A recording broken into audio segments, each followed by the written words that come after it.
Welcome back media Chhattisgarh. चलिए देखते हैं छत्तीसगढ़ की 25 फटाफट बड़ी खबरें। साथ ही डेली खबरों से अपडेट रहने के लिए चैनल को सब्सक्राइब करने के साथ वीडियो को लाइक करें।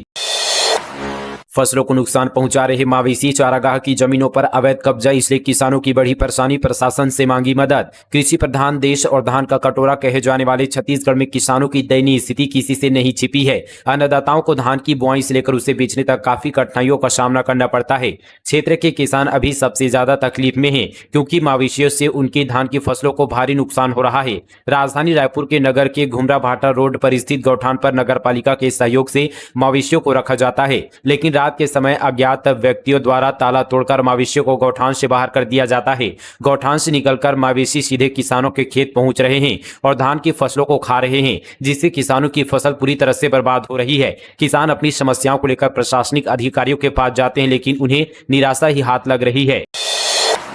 बस्तर में स्वास्थ्य सेवाओं के लिए क्रांतिकारी कदम, बनेगा 200 करोड़ की लागत से 240 बिस्तरों का hi tech super speciality hospital. Chhattisgarh में स्वास्थ्य सेवाओं के विस्तार और सुदृढ़ीकरण की दिशा में एक ऐतिहासिक कदम उठाया गया। मंत्रालय महानंदी भवन में आयोजित कार्यक्रम में मुख्यमंत्री विष्णु देसाई और स्वास्थ्य मंत्री श्याम बिहारी जायसवाल की उपस्थिति में चिकित्सा शिक्षा विभाग छत्तीसगढ़ और कॉन्टिनेंटल हॉस्पिटल तेलंगाना के बीच लाइसेंस समझौते पर हस्ताक्षर किए गए। यह अनुबंधन प्रधानमंत्री स्वास्थ्य सुरक्षा योजना के अंतर्गत किया गया है। झूठी शिकायत, निर्दोष लोगों को फंसाने वालों पर होगा एक्शन। दुर्ग रेंज आईजी ने 259 मामलों पर किया मंथन, बोले जांच में लापरवाही पर अफसर होंगे जिम्मेदार। पुलिस महानिरीक्षक दुर्ग रेंज राम गोपाल गर्ग ने बीते दिन रेंज स्तरीय दोष मुक्ति प्रकरणों की समीक्षा की बैठक ली। ऐसे प्रकरण जिनमें पुलिस यह साबित करने में विफल रही कि आरोपी ने अपराध किया है। इस तरह के कुल 259 प्रकरणों की गहन समीक्षा की बैठक की गई। यह समीक्षा 3 घंटे से अधिक समय तक चली। इस दौरान आईजी ने स्पष्ट निर्देश दिए कि जिन गंभीर मामलों में अग्रिम जमानत खारिज हो चुकी है, वहां आरोपियों की शीघ्र गिरफ्तारी सुनिश्चित किया जाए। साथ ही यह निर्देश भी दिए गए कि जिन कारणों से प्रकरणों में दोष मुक्ति हुई है, उनका अच्छे से अध्ययन करें कि कहां चूक हो रही है और कहां पर सुधार की जरूरत है। इसके साथ ही आईजी ने यह भी कहा कि किसी भी मामले में विवेचना और अभियोजन में लापरवाही बरतने वाले अधिकारियों की जिम्मेदारी तय की जाएगी। कवर्धा में अगले सत्र से एमबीबीएस का एडमिशन, मेडिकल कॉलेज भवन निर्माण जल्द होगा शुरू। कबीरधाम जिले में मेडिकल कॉलेज खोलने को लेकर राहत की खबर है। प्रस्तावित मेडिकल कॉलेज में अगले शैक्षणिक सत्र में एमबीबीएस की 50 सीट पर छात्रों का एडमिशन हो सकता है। दरअसल 50 सीटों के लिए नेशनल मेडिकल कमीशन मानक पूरा करने जिला अस्पताल में 220 बेड होने चाहिए। इसी दिशा में कवर्धा में प्रयास तेज कर दिए गए हैं। लंबे इंतजार के बाद समितियों में पहुंचा यूरिया खाद, पर्याप्त मात्रा में भंडारण नहीं होने से किसानों में अब भी असंतोष। सरगुजा जिले में यूरिया खाद को लेकर किसानों को थोड़ी राहत मिली है। एक लंबे इंतजार के बाद यूरिया खाद समितियों में खाद पहुंचा है। हालांकि कई समितियां पर्याप्त मात्रा में भंडारण नहीं होने से यूरिया खाद से वंचित रह गई है। जिन समितियों में खाद पहुंचा है, उसकी हालत भी ऊंट के मुंह से जीरा जैसी है। किसानों ने इस पर असंतोष जताते हुए कहा कि खाद की समस्या की वजह से इस बार खेती काफी प्रभावित हुई है। 2 बार होगी सीबीएसई 10वीं बोर्ड की परीक्षा। 30 सितंबर तक स्कूलों से मांगे एलओसी। अपार मैंडेटरी फॉर्म भरने में हुई गलती तो साल होगा खराब। केंद्रीय माध्यमिक शिक्षा बोर्ड ने शैक्षणिक सत्र 2025-26 के लिए लिस्ट ऑफ कैंडिडेट जमा करने के लिए दिशा निर्देश जारी किए हैं। इसमें कई महत्वपूर्ण बदलाव किए गए हैं। ये बदलाव 10वीं कक्षा के लिए 2 बोर्ड परीक्षा, अपार आईडी और एलओसी जमा करने से संबंधित है। बोर्ड एग्जाम के लिए एलिजिबल स्टूडेंट का रजिस्ट्रेशन करने के लिए स्कूलों के लिए एलओसी मैंडेटरी है। केवल उन्हीं स्टूडेंट को परीक्षा में बैठने की अनुमति दी जाएगी जिनके नाम ऑनलाइन एलओसी पोर्टल के माध्यम से जमा किए जाएंगे। सीबीएसई शैक्षणिक वर्ष 2025-26 से कक्षा 10 के लिए 2 बोर्ड परीक्षा नीति लागू करने वाला है। रायगढ़ के 549 पंचायतों में क्यूआर कोड सुविधा शुरू, एक क्लिक से मिलेगी मनरेगा के 5 वर्षों की जानकारी। छत्तीसगढ़ में केंद्र सरकार की मनरेगा योजना का प्रभावी क्रियान्वयन जारी है। ग्रामीण क्षेत्र में विकास के लिए यह योजना मील का पत्थर साबित हो रहा है। छत्तीसगढ़ के रायगढ़ जिले में इस योजना को अधिक पारदर्शी और प्रभावी ढंग से संचालित करने के लिए नई पहल की जा रही है। जिले के सभी 549 पंचायतों में क्यूआर कोड आधारित नई प्रणाली शुरू की गई है, जिसके जरिए ग्रामीण अपने गांव में पिछले 5 वर्षों में स्वीकृत व्यक्तिगत और सामुदायिक कार्यों की जानकारी तुरंत प्राप्त कर सकेंगे। स्मार्टफोन से क्यूआर कोड स्कैन करते ही कार्य का विवरण, व्यय और प्रगति जैसी सूचनाएं उपलब्ध होंगी।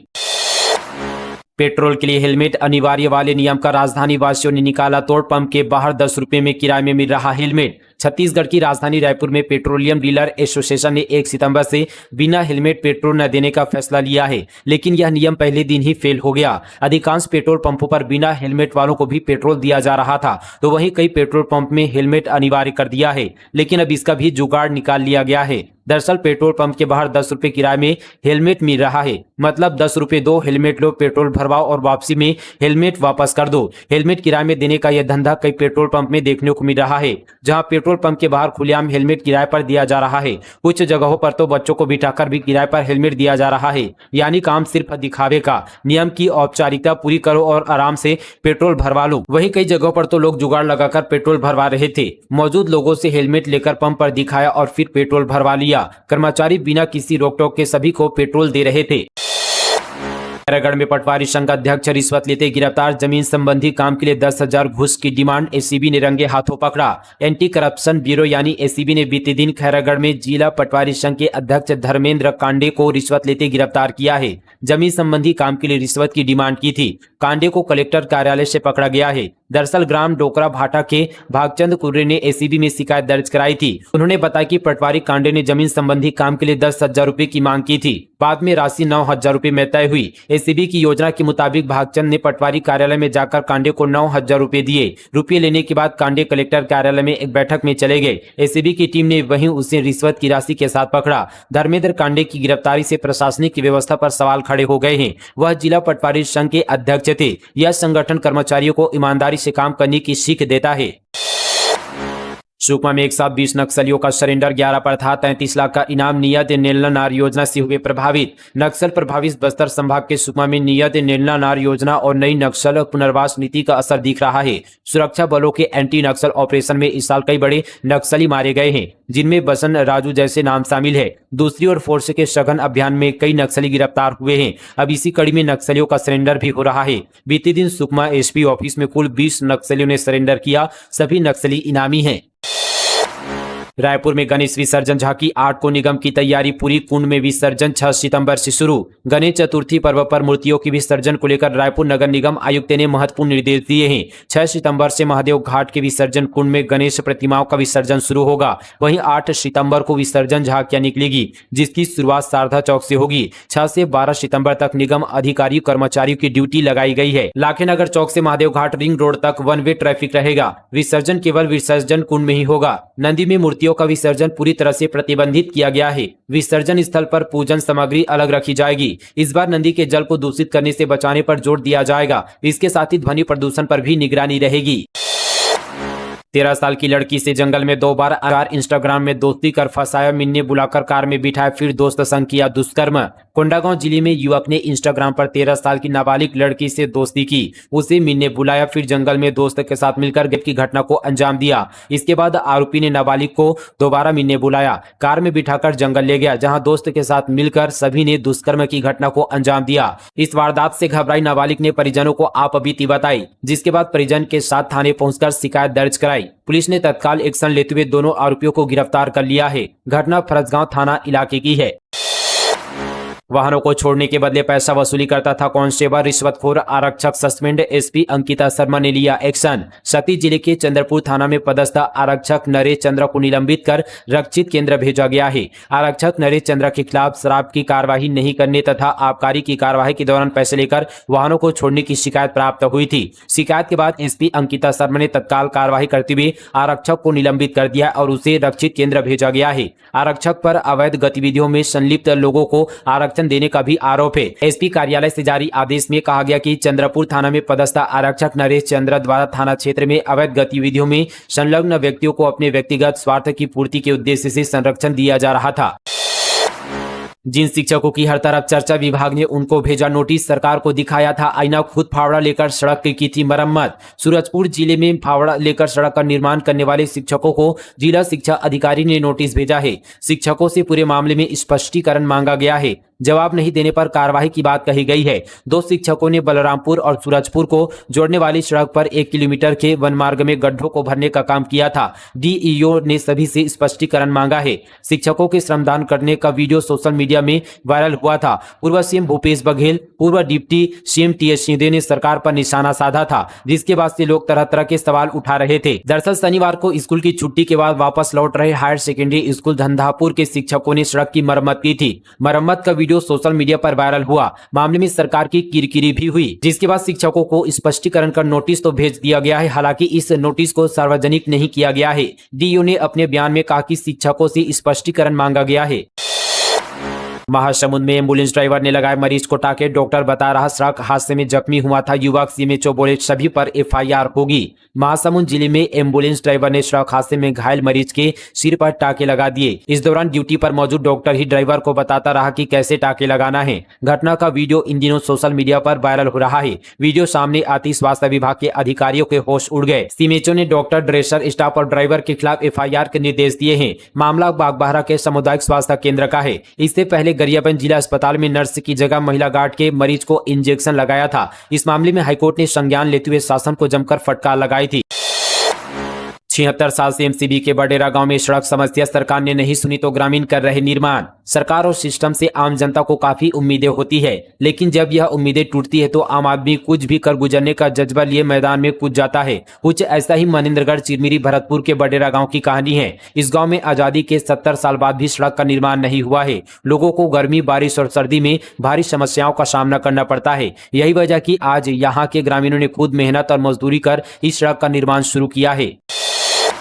एआई कार्टून स्वरूप मां दुर्गा की प्रतिमा पर बवाल। विश्व हिंदू परिषद नेता बोले अपनी मम्मी पापा की इसी तरह मूर्ति बनाकर पूजा करोगे, डॉल बनाकर आधे कपड़े पहना दिए। रायपुर में भगवान गणेश की एआई मूर्तियों के बाद अब मां दुर्गा की प्रतिमा को लेकर विवाद शुरू हो गया है। बजरंग दल और विश्व हिंदू परिषद के कार्यकर्ताओं ने माना के मूर्तिकारों के स्टॉल पर पहुंचकर एआई यानी आर्टिफिशियल इंटेलिजेंस और कार्टून जैसी प्रतिमा बनाने पर रोक लगाई है। इस दौरान विश्व हिंदू परिषद के जिला उपाध्यक्ष योगेश सैनी ने कहा कि दुर्गा माँ को आधे कपड़े पहना रहे हैं, ये नवरात्रि के लिए दुर्गा माता बना रहे हैं। फोटो को दिखाते हुए कह रहे हैं कि ये कहां से दुर्गा माता दिख रही है, डॉल बनाकर आधे कपड़े पहना दिए हैं। योगेश सैनी ने एआई वाली फोटो को कैमरे में दिखाते हुए फोन से मूर्तिकार को कहा कि यह मां दुर्गा की मूर्ति है, ऐसी फोटो बनाकर अपनी मम्मी पापा की पूजा करोगे, तुम्हारे नाम से एफआईआर कराएंगे।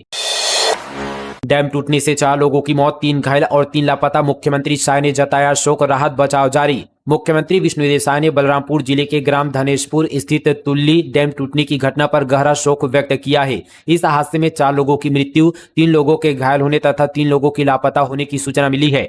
मुख्यमंत्री ने कहा कि यह अत्यंत दुखद और पीड़ादायी घटना है। ईश्वर से दिवंगत आत्माओं की शांति और घायलों के शीघ्र स्वास्थ्य लाभ की प्रार्थना करता हूँ। एनएचएम संविदा कर्मियों पर एक्शन शुरू। इस जिले में इतने कर्मचारियों को किया बर्खास्त, अल्टीमेट के बाद भी कर रहे थे प्रदर्शन। छत्तीसगढ़ में राष्ट्रीय स्वास्थ्य मिशन के 16,000 संविदा स्वास्थ्य कर्मचारी अपनी मांगों को लेकर आंदोलन कर रहे हैं। सरकार के अल्टीमेट के बाद भी ये कर्मचारी सभी जिलों में प्रदर्शन कर रहे हैं। इसी बीच अब हड़ताल में शामिल कर्मचारियों पर कार्रवाई भी शुरू हो गई है। बलौदाबाजार जिले में सरकार ने एनएचएम संघ के पदाधिकारियों पर सख्त रुख अपनाते हुए हेमंत सिंह और कौशलेश तिवारी को बर्खास्त कर दिया है। टीचिंग छोड़ नेटवर्किंग बिजनेस में लगे सरकारी शिक्षक क्लास के समय हर्बल प्रोडक्ट की मीटिंग और प्रचार में व्यस्त, डीओ ने दिए जांच के निर्देश। दुर्ग जिले में सरकारी स्कूलों के शिक्षक अपने मूल कर्तव्य से भटक गए हैं। शिक्षक कक्षाओं में पढ़ाने के बजाय हर्बल प्रोडक्ट की नेटवर्किंग और बिक्री में समय बिता रहे हैं। इस मामले में डीईओ ने जांच के निर्देश दिए हैं। जानकारी के मुताबिक स्कूल समय में ये शिक्षक ऑनलाइन मीटिंग करते हैं, नेटवर्किंग इवेंट में भाग लेते हैं, हर्बल ड्रिंक के डेमो देते हैं। कुछ शिक्षक छत्तीसगढ़ी पारंपरिक वेशभूषा में मंच पर नृत्य और गायन भी करते हैं। विभागीय नियमों से बचने के लिए कई शिक्षकों ने अपनी पत्नियों के नाम से नेटवर्किंग आईडी बना रखी है, लेकिन स्थानीय लोगों ने इन गतिविधियों के फोटो और वीडियो शिक्षा विभाग को भेज दिए हैं। जिला शिक्षा अधिकारी अरविंद मिश्रा ने सभी विकासखंड शिक्षा अधिकारियों से रिपोर्ट मांगी है। इसके बाद दोषी शिक्षकों पर विभागीय कार्रवाई की जाएगी। शिक्षा विभाग के अनुसार इस गतिविधियों से छात्रों की पढ़ाई प्रभावित हो रही है। विभाग अब कड़ी निगरानी करेगा। यह सुनिश्चित किया जाएगा कि शिक्षक पढ़ाई छोड़कर व्यावसायिक गतिविधियों में न लगे। छत्तीसगढ़ में अब मोबाइल ऐप बचाएगा हाथियों से लोगों की जान। एनआईटी रायपुर में डेवलप हो रहा सिस्टम। छत्तीसगढ़ के जंगलों से सटे गांव के लोग वर्षों से हाथियों के हमले की दहशत में जी रहे हैं। कभी खेत रौंदे जाते हैं, कभी घर तोड़े जाते हैं, तो कई बार मासूमों तक की जान चली जाती है। सिकुड़ते जंगलों और बिगड़ते प्रवास मार्गों की वजह से हाथी और इंसान आमने सामने आ रहे हैं। हर साल राज्य में सैकड़ों जानें चली जाती है। इस समस्या से निपटने के लिए एनआईटी रायपुर एक ऐप डेवलप कर रहा है। साथ ही एक ऐसा फुली ऑटोमेटेड सिस्टम तैयार कर रहा है जिसकी मदद से हाथियों को ट्रैक किया जा सकेगा। आंकड़े बताते हैं कि वर्ष 2000 से 2023 तक राज्य के 19 वन मंडलों में 737 लोगों की मौत और 91 लोग घायल हुए हैं। पिछले 5 वर्षों में ही 303 लोग और 90 हथनी अपनी जान गंवा चुके हैं। विशेषज्ञ मानते हैं कि छत्तीसगढ़ में देश के केवल 1% हाथी हैं, लेकिन यहाँ मानव हाथी संघर्ष से होने वाली मौत देश का 15% हिस्सा बन चुकी है।